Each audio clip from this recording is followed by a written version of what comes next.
Bienvenidos al canal de la Gran Logia de Costa Rica. Nuestra transmisión comenzará dentro de pocos minutos.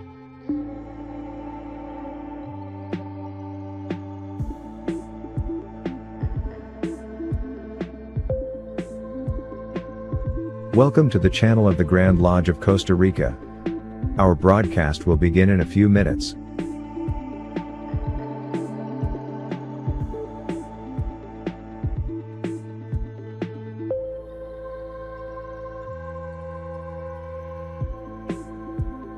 Bienvenidos al canal de la Gran Logia de Costa Rica. Nuestra transmisión comenzará dentro de pocos minutos.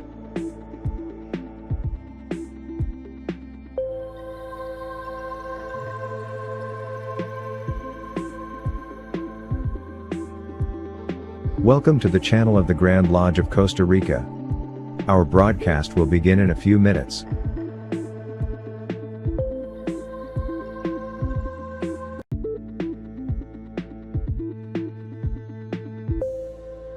Bienvenidos al canal de la Gran Logia de Costa Rica. Nuestra transmisión comenzará dentro de pocos minutos.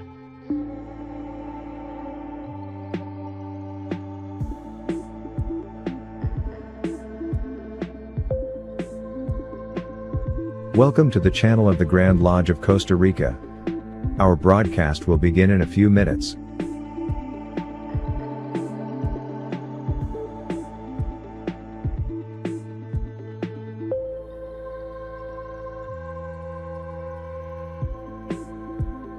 Bienvenidos al canal de la Gran Logia de Costa Rica.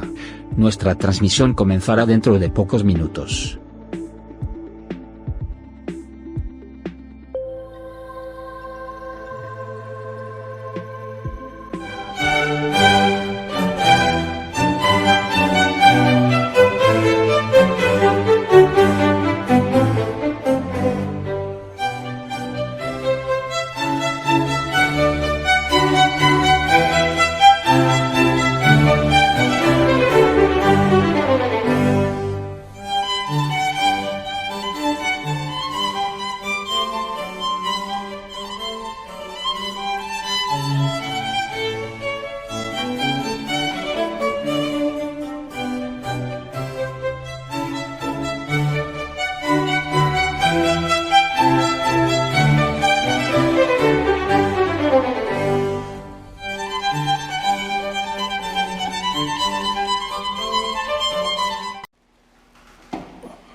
Señoras y señores, buenas noches.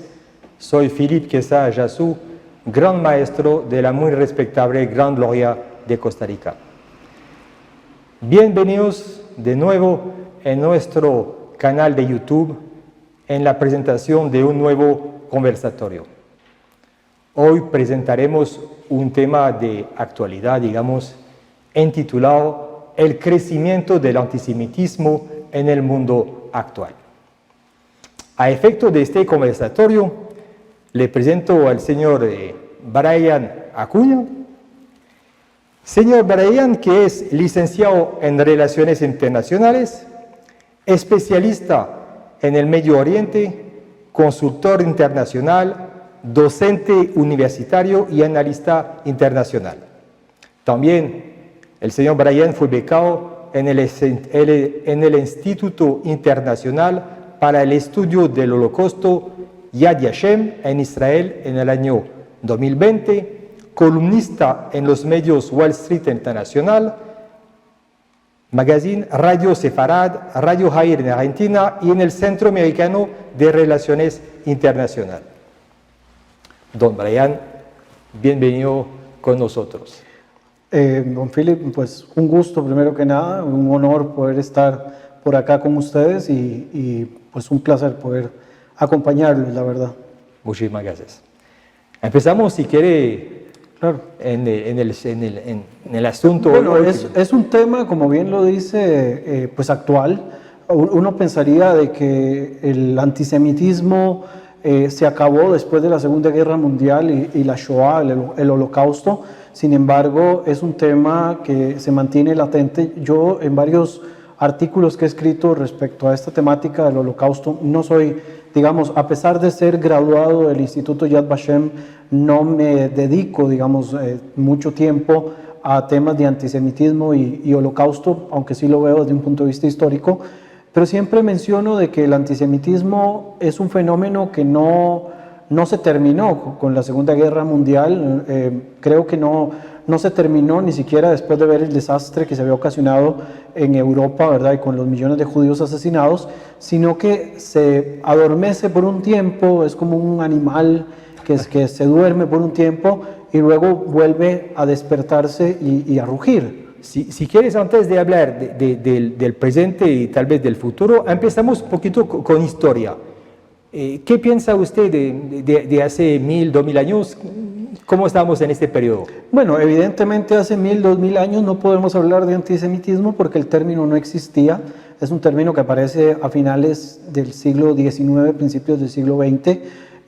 Lo exponen, de hecho, pues pensadores, en este caso un periodista alemán que como muchas cosas pues propone un término que es antisemita, ¿verdad? El tema de semita es bastante particular porque si bien no aplica solamente para judíos, cuando aparece tenía una connotación etnolingüística relacionada con los judíos. Entonces, sí, porque normalmente debería referirse a todos los pueblos de lengua semita, entonces tantos árabes que judíos. Sí, solo que en el momento en el que aparece la cantidad de árabes no era tan determinante, digamos, como puede ser en la época actual. Y en aquel momento, cuando se plantea la Liga Antisemita, por ejemplo, se refería directamente a grupos antijudíos, ¿verdad? Hace 1000, 2000 años lo que teníamos era un odio antijudío que nace de un concepto teológico, de una interpretación teológica de algunos pues, padres de la iglesia que en algún momento pues, plantean la idea de que los judíos son culpables de un delito que no tiene perdón, que es el delito de deicidio. Pero va bien, antes de eso, porque si hablamos de los griegos y si hablamos de los egipcios, existía este rechazo también de ¿cómo podríamos llamar? De estos judíos. Es una cosa increíble de que siempre fueron como perseguidos, siempre hay una cosa en contra de ellos. ¿Cómo lo podría explicar ustedes en estos tiempos tan lejanos? Tal vez en ese momento era menos de carácter religioso y era un poco más de carácter étnico. Recordemos que el judaísmo, además de ser una identidad religiosa, es una identidad nacional, ¿verdad? Sentirse parte, vamos, hay un vínculo inquebrantable del pueblo judío entre la idea o la noción de un Dios que además es invisible, que es intangible, etcétera, la noción de una tierra prometida y la noción de una misma ley, ¿verdad? La Torá en este caso. Entonces, anteriormente, la persecución que aplicaban los griegos, que aplicaron los romanos, que aplicaron los babilonos, era más de esa identidad nacional, querer mancillar la identidad nacional y para tratar de reprimirla, en ocasiones se iban como a la fibra más sensible, que eran las normas religiosas, prohibir la circuncisión, prohibir el guardar el día de descanso, prohibir leer la Torá, por ejemplo, guardar Shabbat, o sea, eran elementos identitarios que se metían dentro de ese esquema nacional. Pero en esos tiempos, por ejemplo, si yo le digo, o si hablamos de los griegos, y yo le voy a decir, ¿y los griegos de dónde vienen? Usted me va a decir, de Grecia. Y yo le digo, ¿y los egipcios? Y me dice usted, de Egipto. Y yo le digo, ¿y los judíos? ¿Los judíos de dónde vienen? Bueno, es toda una historia, ¿verdad? Porque la identidad nacional judía, la identidad como pueblo, es una identidad de un pueblo que nace nómada en zonas, digamos, del Medio Oriente. Inicialmente comenzamos la historia con Abraham, ¿verdad? En Ur de los Caldeos, en Mesopotamia, y luego pasamos a la tierra de Canaán, ¿verdad? Que es donde se llegan a desarrollar de manera nómada, posteriormente pasan por el exilio egipcio y luego posteriormente pasan a conquistar la tierra prometida. En ese lapso de tiempo vamos a ver muchos pueblos que se van a unir al pueblo judío. Por eso también es un poco anormal, digamos, de alguna manera pensar en los judíos simplemente como grupos semíticos, porque a lo largo de toda su historia siempre han habido grupos que se han unido al pueblo judío, dentro de una misma identidad, dentro de una misma esencia, digamos, dimensional. Y perdón, pero ¿qué hacía esta unión, este ligamento? ¿Qué es lo que atraía a esos pueblos a unirse con el pueblo judío? Bueno, en ocasiones, a lo mismo que con otros pueblos, como eran conquistados, al final terminaban siendo parte. Okay. En otras ocasiones, pues eran pueblos que tomaban la decisión de adherirse y de adoptar los principios del judaísmo. Hay varias historias dentro de la Biblia. Creo que una de las historias más interesantes de este es el caso de Ruth. Ruth es moabita, ¿verdad? Uno de los pueblos enemigos de los judíos. Ella al final dice: tu pueblo será mi pueblo y tu Dios será mi Dios. ¿Verdad? Una referencia de que el pueblo judío siempre ha tenido como esa apertura para que otros pueblos puedan formar parte. Y luego, pues, adoptan el mismo, digamos, la misma identidad colectiva, la misma esencia filosófica de la noción de un solo Dios, una sola ley, ¿verdad? Y un solo pueblo. Entonces, basado en esos tres principios, muchos, digamos, se han ido uniendo a lo largo de los años. Como bien mencionas y como bien hemos dicho, inicialmente el odio, digamos, en los pueblos paganos tenía que ver más que todo por un tema de sometimiento.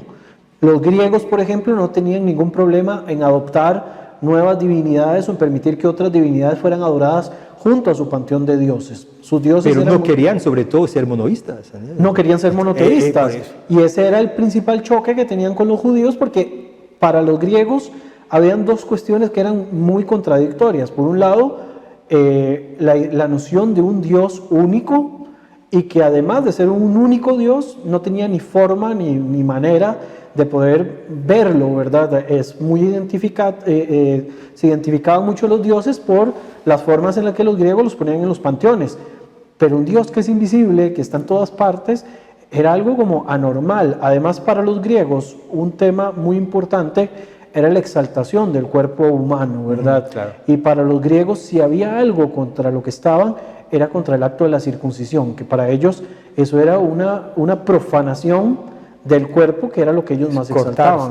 Quitarse algo del cuerpo. Entonces, y que para los judíos es una marca significativa, ¿verdad?, sobre el prepucio para ser parte de la casa de Abraham. Por supuesto. Entonces, digamos que los pueblos politeístas, los pueblos paganos, la dificultad mayor tenía que ver con esa adaptación, que como los judíos se consideraban un pueblo apartado, no adoptaban muchas de las costumbres de los pueblos paganos o los pueblos politeístas.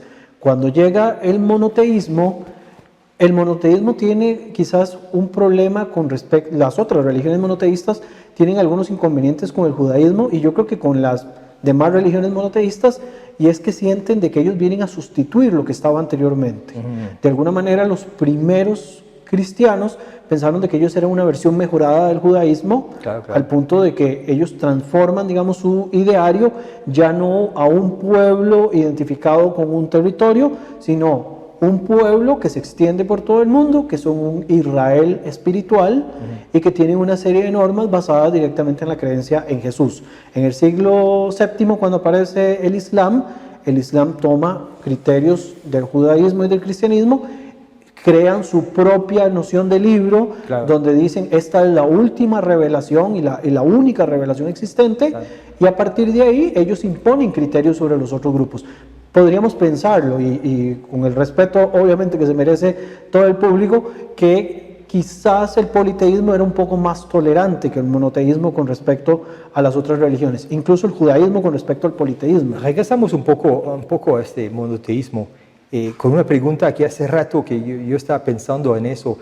Si vemos la religión politeísta de los egipcios, que de pronto al otro se volvió por una vez monoteísta, ¿usted cree que los judíos tuvieron algo que ver en este asunto? Bueno, hay quienes dicen que sí, ¿verdad? La adoración a Ra podrían pensar de que se toma directamente de los judíos. Sin embargo, Entonces, eso tal vez, pero tal vez habría podido entonces crear repercusiones nefastas cuando se murió este faraón y que regresaron al politeísmo. Entonces, tal vez que en ese tiempo también hubo una regresión del pueblo o de los sacerdotes en contra del pueblo judío, por justamente como venganza de que habrían inculcado. Bueno, hay un detalle interesante, y es que cuando los judíos están en el exilio en Egipto, en la época que la Biblia relata después de José, se habla de que quienes tenían el dominio sobre Egipto no eran de la casta faraónica egipcia original, sino que eran pueblos extranjeros, los Ixos en este caso, que siempre hago un chiste, no sé si usted sabe que acá en Costa Rica hay un grupo musical que se llama Los Ixos. Ah, ¿no? Entonces, es un grupo de música muy vieja, entonces siempre hago un chiste, pues yo doy un curso de historia del pueblo judío en la Universidad de Costa Rica y siempre les digo Los Ixos, pero no el grupo musical, ¿verdad? Sino este pueblo es el que tenía mayor tolerancia. Una vez que regresa la casta faraónica, vuelven a imponer absolutamente todo, incluyendo la adoración politeísta, ¿verdad? Claro. Adoración que además trasciende porque no se queda solo en los egipcios, sino que también es trasladada a los pueblos que tienen conquistados. Tanto así que uno de los pecados que incurre el pueblo judío una vez que ya salen de Egipto es la adoración al becerro de oro, que el becerro es la encarnación o la imagen viva de una de las divinidades egipcias. Entonces, esto es bastante particular. La influencia de las religiones dentro de otras van trascendiendo a lo largo del tiempo y creo que, digamos, en ese momento, yo siempre digo que en la época en la que se adoraba únicamente a Ra, no era un proceso de monoteísmo, sino de monolatría, porque Ra tenía su propio emblema, su propia imagen, ¿verdad? Su simbolismo. Sí, el sí. judaísmo, por el contrario, Claro, habla de un Dios claro. invisible. De hecho, en el momento, y nos vamos más adelante en el tiempo, cuando Israel ya es un reino conformado, en la época en la que el reino está dividido, el reino del norte, que tiene, digamos, además de la creencia en el Dios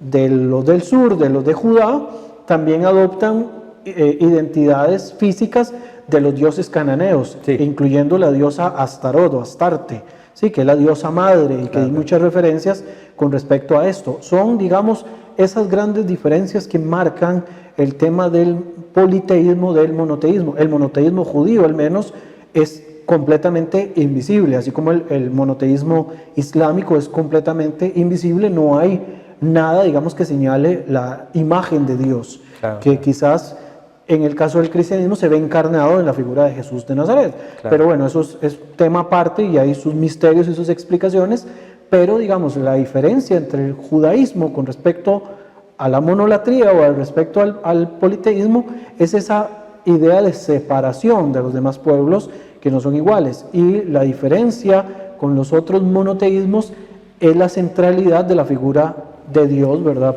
Propiamente. Entonces, ¿no cree usted que es justamente esta idea de separación que crea justamente este fenómeno de rechazo? Es probable que sí. O sea, el hecho de... yo siempre explico dos cosas. Hay un concepto que creo se ha malinterpretado mucho, que es el concepto de pueblo elegido, que También, se refiere vamos a hablar de al eso, pueblo claro. de Israel. Ajá. Pero el concepto de pueblo elegido no es un concepto de privilegio, es un concepto de responsabilidades.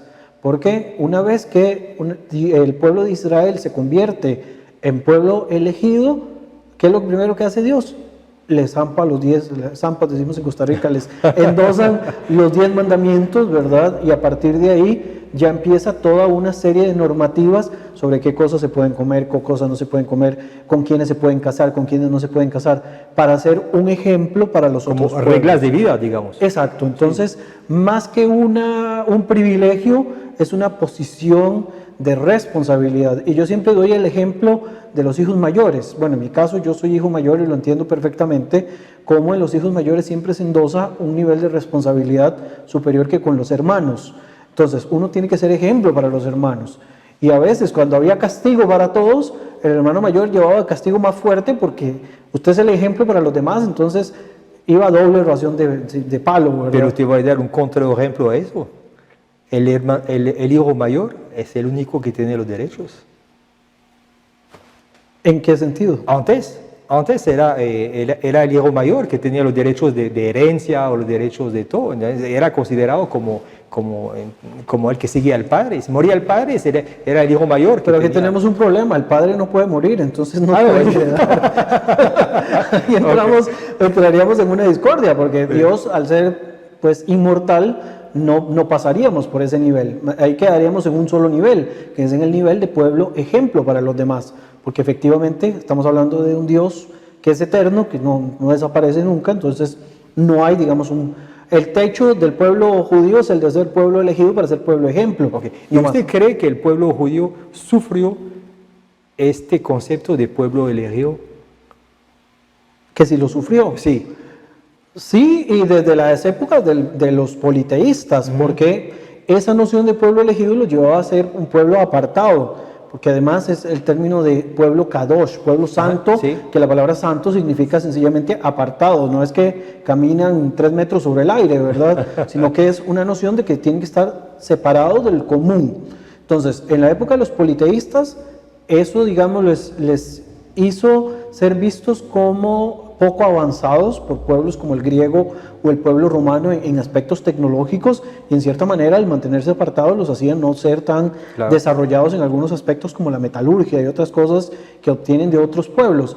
Y en las épocas monoteístas les lleva también a sufrir por la sustitución de quién es finalmente el elegido.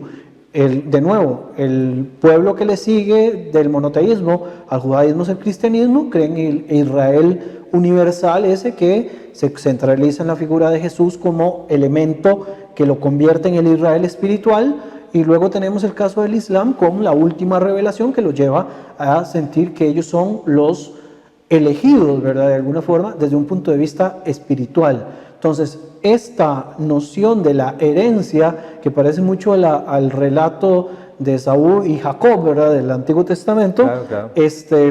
Definitivamente ha sido uno de esos factores que han incendiado un poco las perspectivas con respecto a la forma en la que se caracteriza el pueblo judío.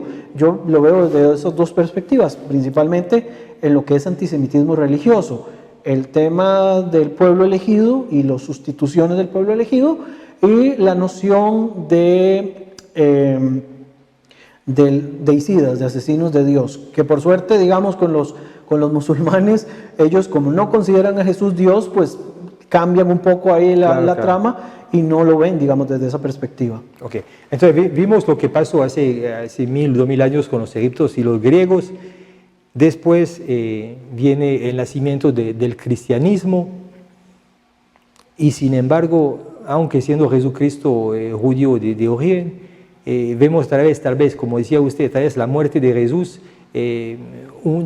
un fenómeno que provocó también el fenómeno de estar en contra de los judíos. Y todo eso vemos en la Edad Media, los judíos perseguidos en eso. Entonces vemos otra etapa de esas persecuciones antisemitas, pero más que antisemitas, antisjudías en relación a en la religión cristiana. Sí, inicialmente el cristianismo es interesante, si bien tenía discursos en contra de los judíos por el deicidio, no llamaban nunca abiertamente ni a la persecución ni a la conversión forzada. De hecho, la conversión forzada de judíos estaba mal vista, no era un fenómeno bueno de ver.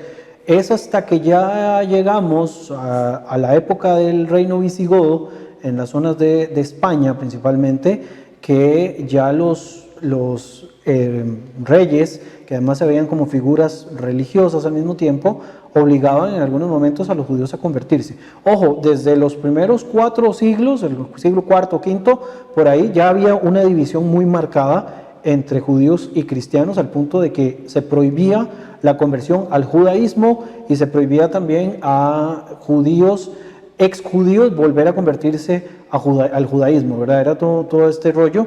Pero ya con los visigodos no solamente hay un tema de prohibición de conversión, sino que también hay persecución y en algunos casos hay hasta ejecuciones, ¿verdad? Hubo casos de judíos que se convertían al cristianismo por temas políticos, herencias, por cuestiones de posiciones en algunos temas administrativos y demás, que por su origen judío, casi que un tema casi racial, por decirlo así, o sanguíneo, no se les permitía ocupar cargos públicos, administrativos, ni cargos clerigales, ¿verdad? No podían ser parte de la iglesia en puestos importantes, ni tampoco podían ser gobernadores o algo así, porque eran judíos o exjudíos, ¿verdad? Y eso estaba prohibido.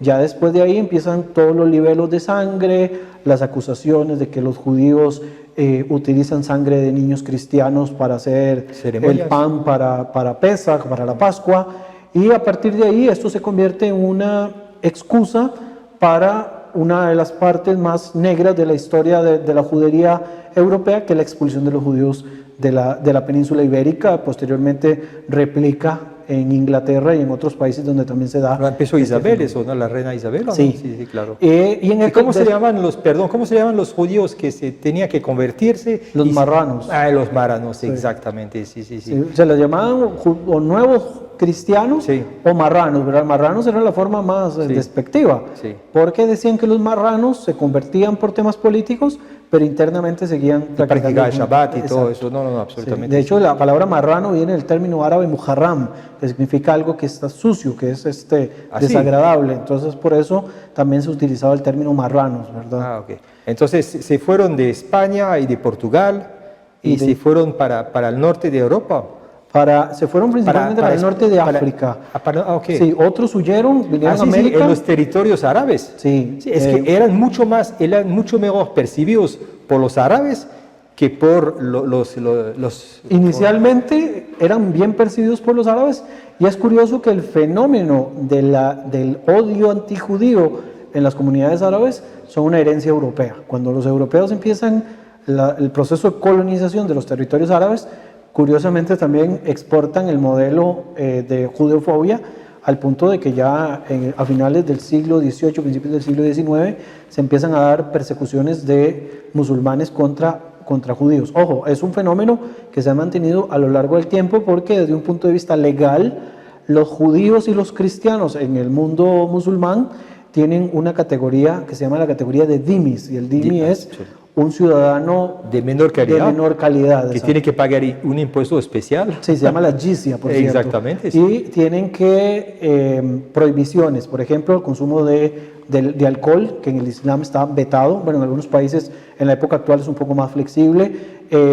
La construcción de iglesias o sinagogas no pueden ser más altos que los edificios musulmanes. Exactamente. Habían ropas distintivas, o sea, una serie de factores ahí que uno empieza a ver como una tendencia medio discriminatoria, pero con la llegada de los europeos el antijudaísmo se profundiza todavía mucho más en los países árabes. No es el único fenómeno, pero es un detonante que lo hace mucho mayor, mucho más incendiario tal vez. Ok, entonces pasamos este periodo entonces donde van a ir los judíos por África del Norte, por Europa del Este también. Y se vienen también hacia América. Por supuesto, pero sabiendo que llegando a América tenían menos derechos también, porque el derecho también fueron solamente con la Revolución Americana que pudieron adquirir derechos, cosa que es increíble, ¿no? Sí, pero también al mismo tiempo, al estar un poco más alejados de la corona, y obviamente después de la Inquisición, era más fácil poder esconderse, ¿verdad? Por supuesto. De hecho, Costa Rica fue un caso muy particular, aunque la mayoría de los judíos sefarditas y marranos terminaron asimilados y convertidos al cristianismo, pero hubo casos de excomunión contra los cristianos de Costa Rica, porque decía el obispo de el obispo de Nicaragua, que era el que dirigía toda la parte religiosa de este lado, que cuando se construyó una iglesia cerca de algún poblado se iban a vivir hacia las montañas. Entonces decían, pero ¿qué es lo que pasa? Que esta gente le huye a la religión.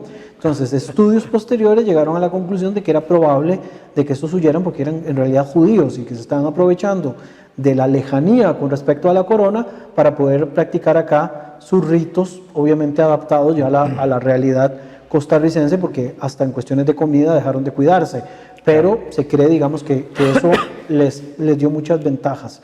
Ya después, digamos, hay otro grupo de judíos que llegan acá, sefarditas, que estos vienen principalmente de las Antillas y de Curazao, de todos estos lados, se ubican en el sector Caribe de América y luego empiezan a subir hacia el norte, y bueno, algunos se quedan en Panamá. Una de las comunidades sefarditas más importantes están en Panamá, otra en Colombia, en Venezuela también, y llega un grupo acá a Costa Rica, ¿verdad? Hablando propiamente de Costa Rica, y muchos de esos terminan asimilados también. Es un fenómeno muy curioso, porque los sefarditas que llegaban a Costa Rica no tenían como esa noción comunitaria, sino más de grupo familiar, y terminaban de inserción.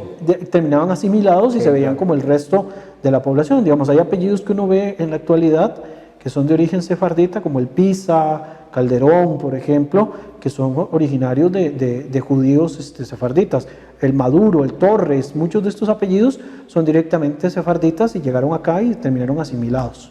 Ok, entonces pasamos ahorita, entonces un poquito más adelante, siglo XIX, formación del término antisemita. Entonces ya pasamos realmente de un cambio de paradigma entre antes lo que era el antijudaísmo en relación con la religión, ¿okay? Y después del siglo XIX el antisemitismo, en cual realmente es algo en contra de la raza. ¿Cómo lo ve usted? Sí, empiezan a verlo como un tema étnico, lingüístico, porque recordemos que además de los principios geográficos y políticos alemanes, como el Lebensraum alemán, ¿verdad?, que es el que lleva a la expansión por diferentes partes, lleva también estos pseudoestudios sobre cuestiones de superioridad racial y de darwinismo social, ¿verdad?, que se empieza a desarrollar, y a partir de ahí se ven a los semitas como un pueblo inferior, ¿verdad? En este caso el término semita es más de carácter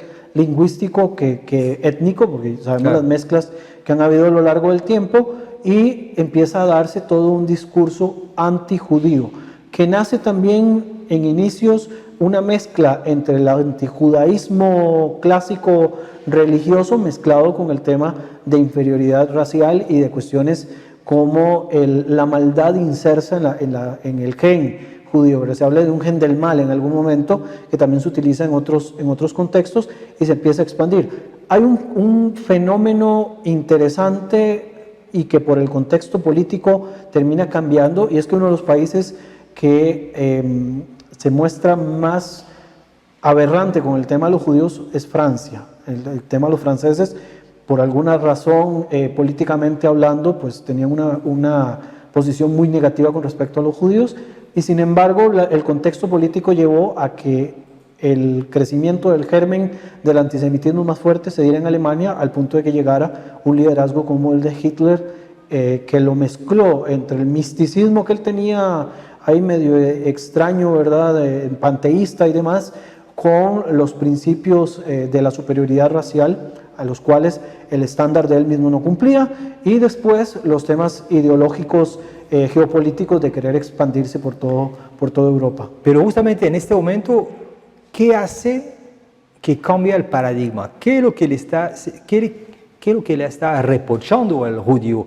¿Por qué está tan perseguido hasta el Holocausto? ¿Por qué razón? Ok, inicialmente algunos de los criterios que se daban era de decir de que los judíos no se integraban dentro de las sociedades.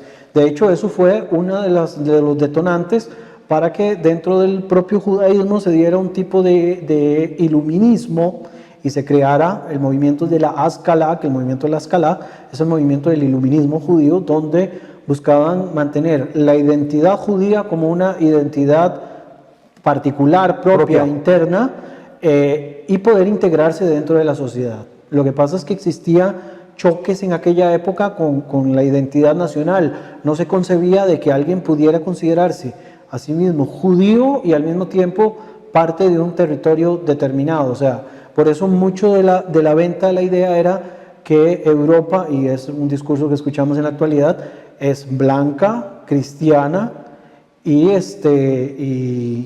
europea propiamente, y cristiana, digamos, blanca, ¿verdad? No se habla directamente de esta cuestión de los judíos, más bien se intenta dejudaizar a la figura de Jesús en algunos casos, ¿verdad? No sé cómo lo logran, pero tratan hasta dentro del punto de vista religioso de judaizar la figura de Jesús, ¿verdad? Porque por sí el mismo Jesús rechaza a los judíos.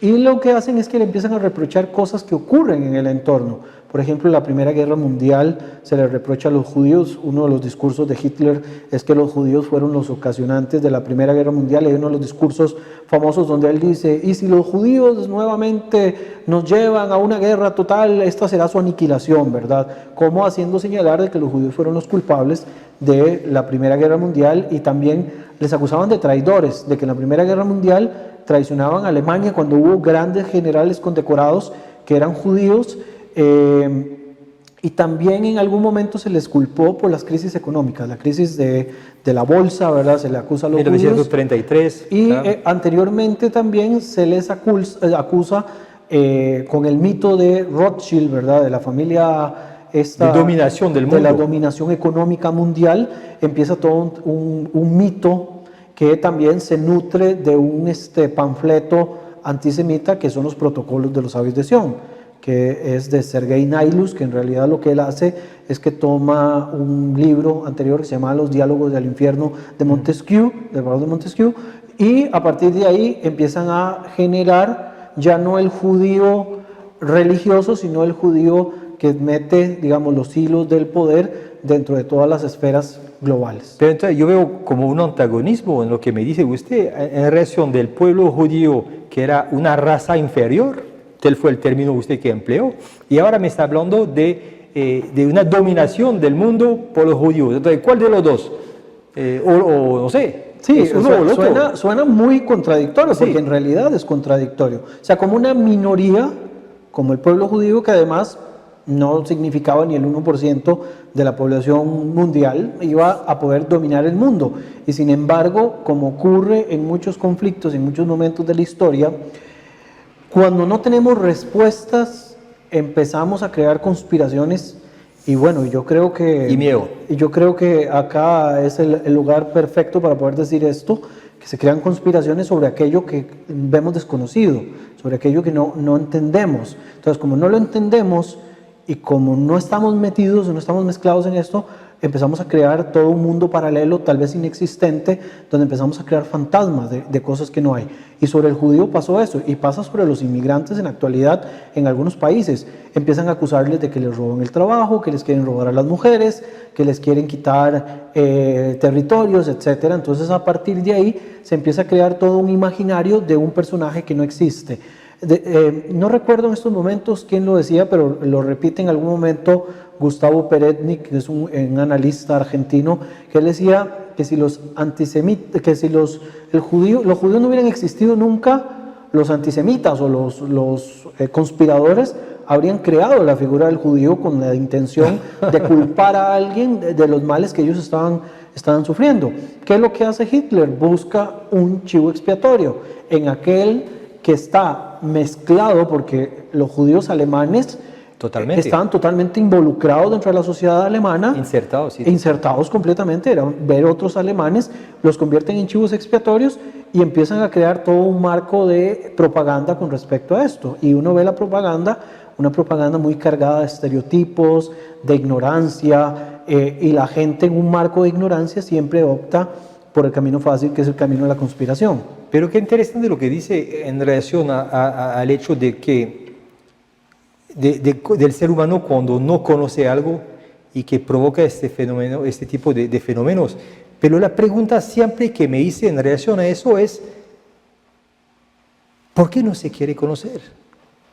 Está bien, uno no conoce la cosa y no sé, puede tener miedo o lo puede provocar fobia, no sé, le puede provocar algo, pero en ese sentido, entonces, ¿por qué no querer conocer? Pero eso sería otro tema filosófico que un día podríamos hablar.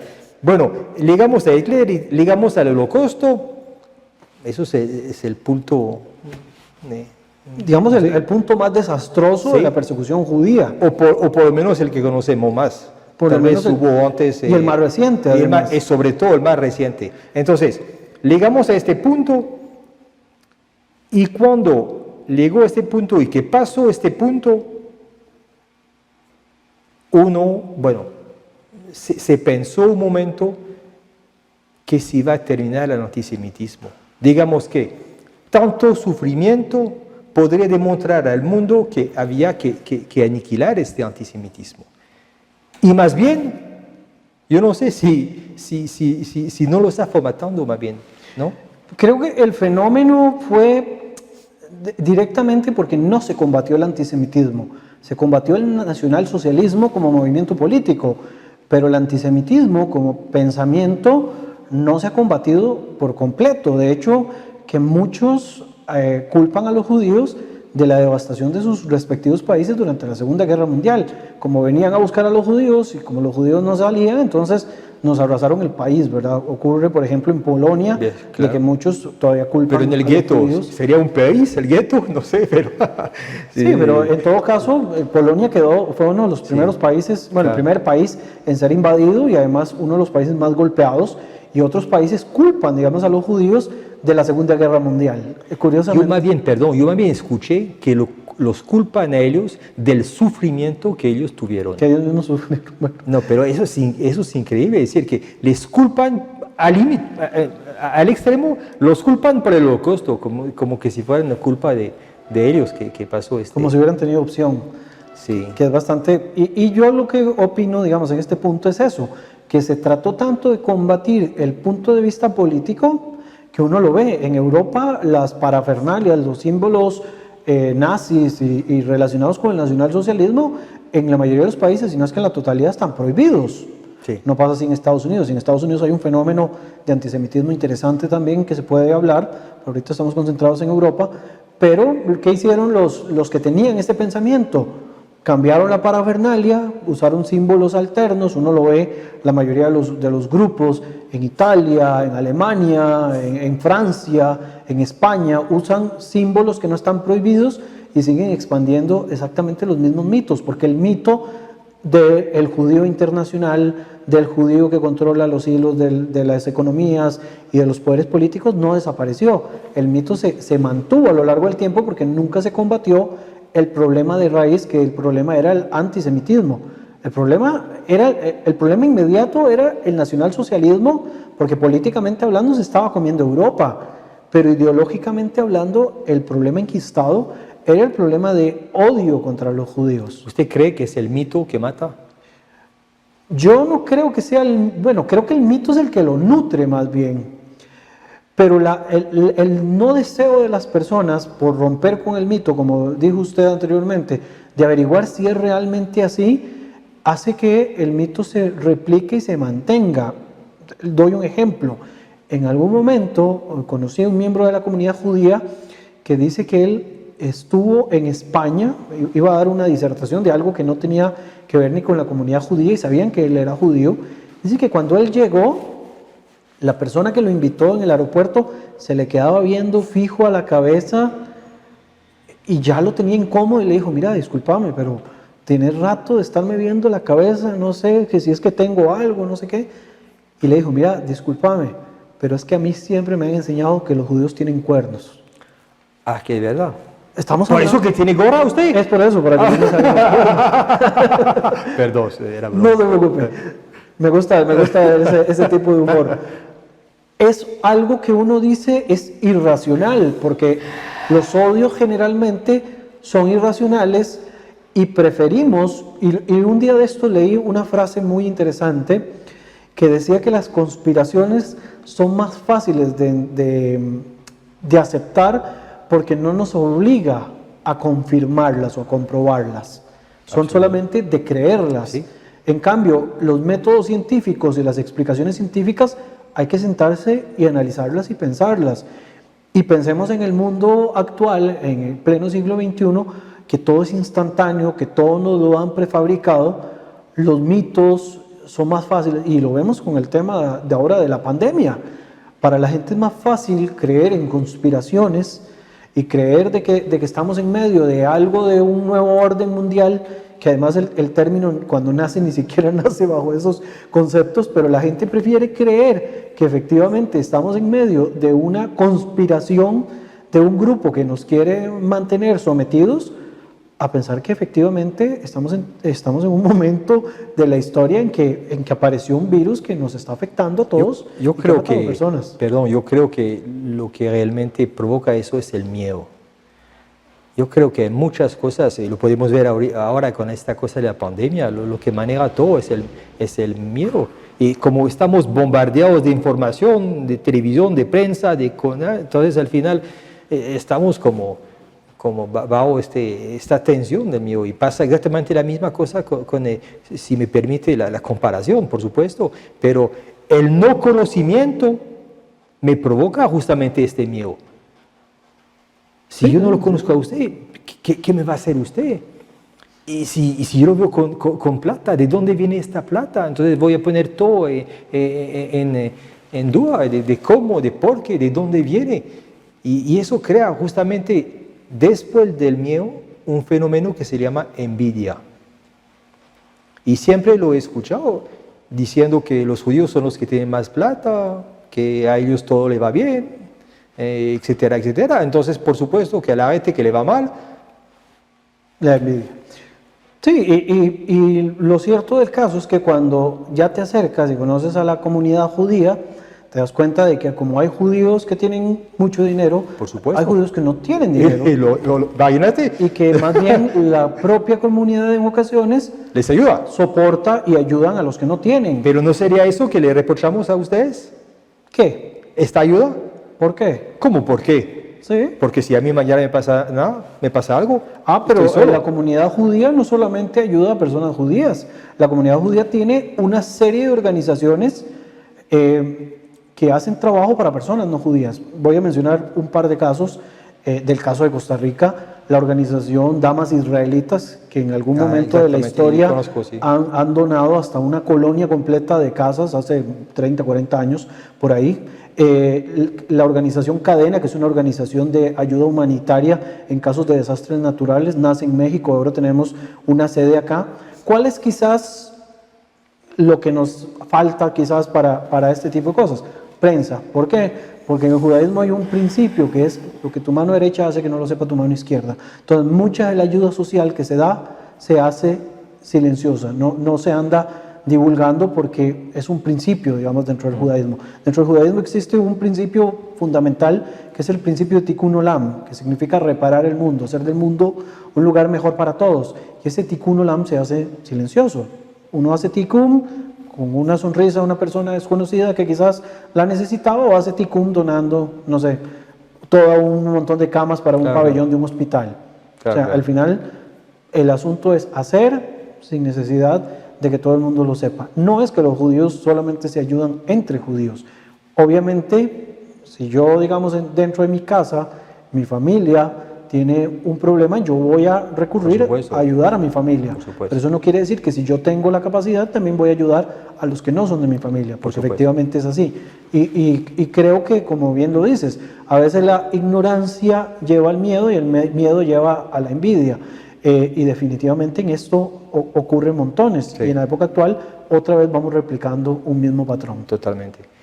Entonces estamos en el siglo XX, con en 19-20, con este crecimiento, esta culminación, digamos, del antisemitismo. Pensamos que iba a bajar el antisemitismo y yo creo que hay como la formación de un New Age, como de un nuevo antisemitismo, que ya no se refiere a la raza, pero que se refiere a la creación del Estado de Israel.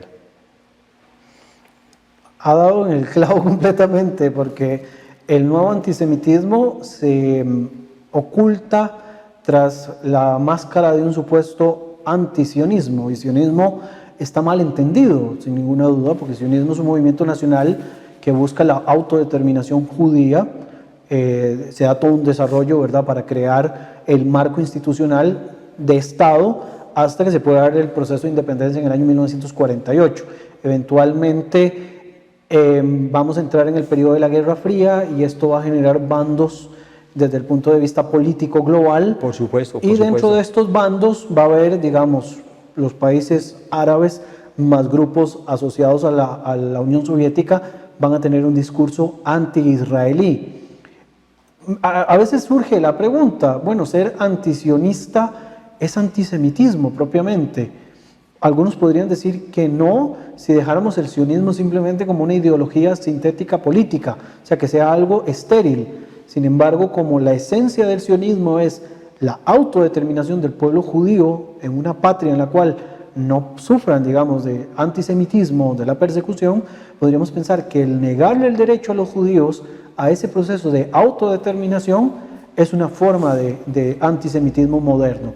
Claro. Y ahora, en la actualidad, tenemos un fenómeno muy interesante, que es que el antisemitismo no es solo de grupos de extrema derecha, sino que también hay antisemitismo de grupos de izquierda. que también lo manifiestan en algunos países. El caso de España, había una figura política por ahí muy determinante de la izquierda que hacía manifestaciones que uno decía, esto no es contra el gobierno de Israel, sino contra la esencia de la existencia del Estado de Israel. Entonces, ahí es donde ya uno ve que no se trata de espectros políticos, sino de que ya es un odio un poco más irracional. Claro. Y a esto se suman, por supuesto, movimientos nuevos, creo que lo mencionábamos ahora fuera de cámaras, de un movimiento radical del Islam político, que no es Islam religión, sino Islam como eso, como movimiento político que adopta principios de la religión para propagar sus principios.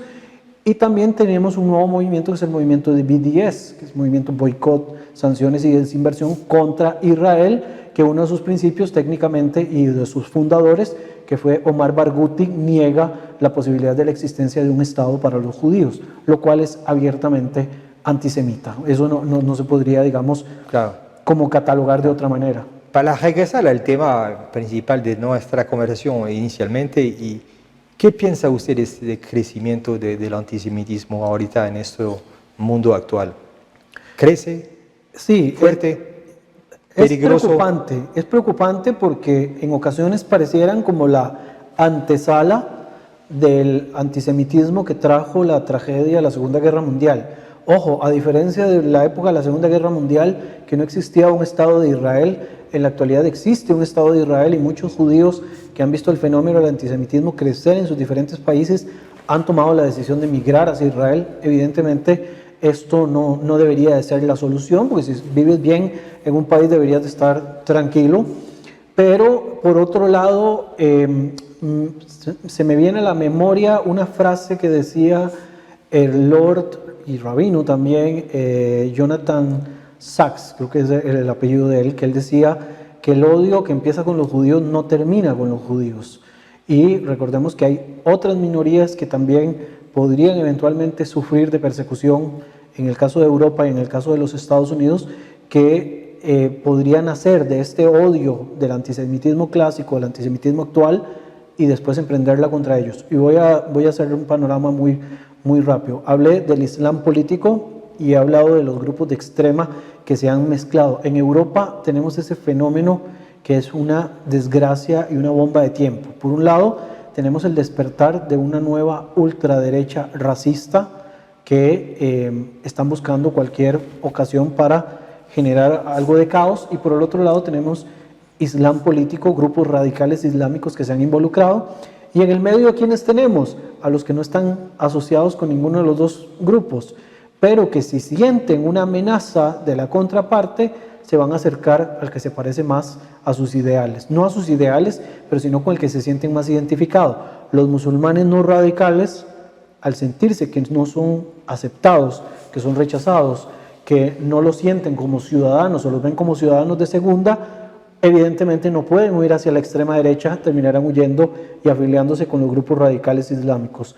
Los cristianos o los otros grupos europeos que no tienen una posición extrema, al sentir la amenaza de este lado, van a huir hacia la extrema derecha, y esto va a generar un tipo de guerra civil o de choque interno.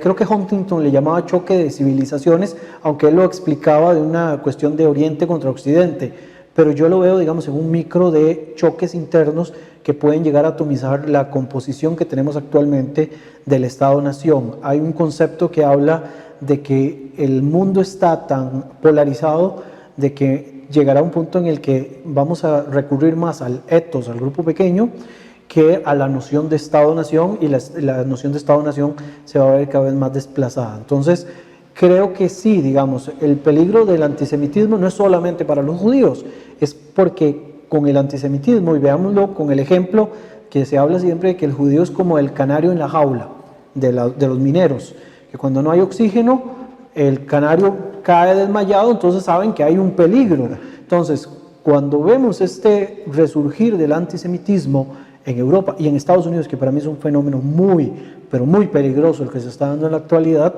eventualmente esto va a llevar a ataques contra otros grupos, y al final, en la situación actual de Europa, esto va a generar una implosión interna. Ojo, no quiero sonar pesimista, Brian, pero don pareciera que Brian, por ahí va. perdón, Sí. para concluir, ¿de qué color ves el futuro? No, yo nunca veo el mundo de blanco o negro, siempre lo veo ¿De qué color? No diga muchas blanco o negro, ¿de qué tonalidades. color lo ves? Yo lo veo muy gris. Gris. Gris en general. Y el gris puede ser en positivo o puede ser en negativo. Todo depende de cuál sea la respuesta de los ciudadanos y cuál sea la respuesta de los gobiernos. Tengo más fe en los ciudadanos que en los gobiernos, pero eso es una cuestión muy personal. ¿Usted cree? Sí, porque al final creo que... Sería otro tema de charla. Y otro tema filosófico también, pero creo que en el poder del ciudadano podrían existir muchos cambios para romper algunos paradigmas. Esa cercanía entre poblaciones deberían de empezar a romper paradigmas, en vez de acercarnos a paradigmas asociados con el odio, tener paradigmas más asociados a la unión entre las personas. Esta es la parte idealista de mi charla, para que no suene tan oscuro todo el panorama. Muchísimas gracias. Gracias a usted. Vamos a ver, don Brian, ahorita si tenemos unas preguntas de nuestros auditores. Bien, pues, por favor. Bueno, de hecho hemos tenido una audiencia bastante amplia, pero bastante tímida también. ¿Ah, sí? Tenemos, sí, solamente unos comentarios de Francisco López, el cual nos dice buenas noches, excelente iniciativa. Luego tenemos al señor José Hernández, abogado de Costa Rica, que también nos indica buenas noches, queridos hermanos, muy buen tema, muy instructivo. Luego tenemos un comentario de la señora o señorita Silvia Staropolsky desde México, que nos dice qué casualidad que los antisemitas digan que el judaísmo es igual a la masonería y ambas son igual al comunismo. Eso es el último comentario que hemos recibido y eso sería. Bueno, no sé qué podría comentar en relación a eso. Tal vez que en la relación de la masonería y del judaísmo, pues haber una similitud en el hecho de que fuimos perseguidos todos, pero aparte de eso yo no veo qué podría ser, ¿entendés? Cómo podemos mezclar una religión con un fenómeno de pensamiento que somos nosotros. La última palabra, don Brian, ¿qué le gustaría? ¿Algo optimismo por lo menos? Cuéntame. Pues creo que está el poder, digamos, en cada persona de cambiar, digamos, de romper con estos vicios que tenemos con respecto al odio y llevarnos más hacia un paradigma más sociable, más... creo que estamos obligados de alguna manera como sociedad a romper esquemas, a romper paradigmas, y estamos llamados también a romper con uno de los paradigmas más importantes, que es el de la ignorancia.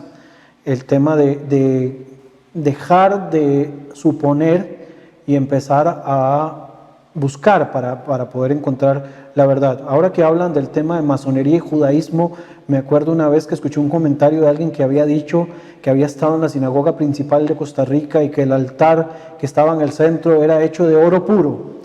Con solo eso que dijo ya demostró que nunca había estado dentro de la sinagoga, pero partió de un prejuicio. Tampoco de un templo masónico, no se preocupe. Tampoco, bueno, esta es mi primera vez, por cierto, acá en el templo y he roto un paradigma. Bueno, yo no tenía el prejuicio, pero he roto un paradigma, ¿verdad?, del tema de que todo sea completamente cerrado. En realidad, creo que y dio ahora hace un rato en el punto de los elementos que asocian a los judíos con los masones, es que ambos han sido perseguidos. Y hay que entender de que ambos han sido perseguidos por mismas razones, por ignorancia y por miedo, que al final de cuentas es lo que lleva. El no querer conocer realmente eso, sino simplemente combatirlo porque es diferente, es lo que al final nos ha llevado a esta condición. Y creo que en un mundo tan interconectado y en un mundo tan comunicado entre sí, debería de ser menos y no más, digamos, estos esquemas de aprendizaje. Ahora tenemos muchas posibilidades de aprendizaje. Hace 300 años nadie tenía acceso a YouTube para ver una charla dentro del templo masón, o nadie, digamos, tenía la posibilidad de conocer a un judío en persona y se quedaban con el prejuicio. Y siempre me queda una fábula pintoresca sobre este tema del prejuicio contra los judíos, que es de una película de Sacha Baron Cohen, que a mí el humor negro me encanta, debo de reconocerlo, lo siento mucho. Él hace una película que se llama Borat, donde en una de las escenas hace una caricaturización de la figura del judío en el país del que él viene, que es supuestamente Kazajistán, y lo pintan con cuernos y con dientes así saltones y demás. Porque la nariz. Y la nariz así, que no puede faltar, por supuesto. Entonces, es una forma de señalar de lo absurdo que a veces pueden ser los prejuicios por el simple hecho de querer quedarnos en la ignorancia.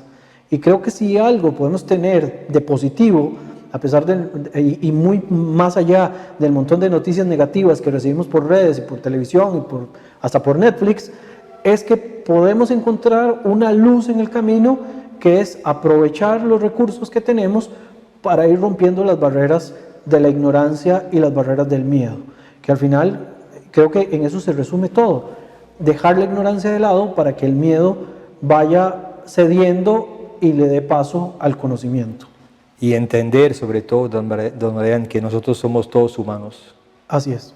Somos todos humanos, somos todos hechos de carne y de sangre, que tenemos todos el mismo color de sangre, y que a pesar que nuestras creencias sean diferentes, no es por eso que somos uno menos que los otros. Somos seres humanos libres e iguales en derechos, y eso es algo muy, muy importante, y hasta que nuestra civilización no entenderá eso, que todos somos iguales, me parece difícil. Por eso nosotros como masones luchamos día a día justamente para la libertad y para la igualdad y también la fraternidad. Son principios fundamentales para nosotros, y creo de corazón que si un día el ser humano logra cambiar y logra entender y logra hacer una integración de esos principios, podrá cambiar la sociedad. Así es. Dios quiera que así sea. Don Mael, muchísimas gracias. Fue un placer de haberlo visto aquí. Bienvenido. Igualmente. Gracias por la invitación. Muchísimas gracias. Señores, señoras y señores, muchísimas gracias por su asistencia de hoy. Desde la Gran Logia de Costa Rica le agradecemos por siempre estar con nosotros. Muchísimas gracias y hasta luego. Un muy fuerte abrazo a todos.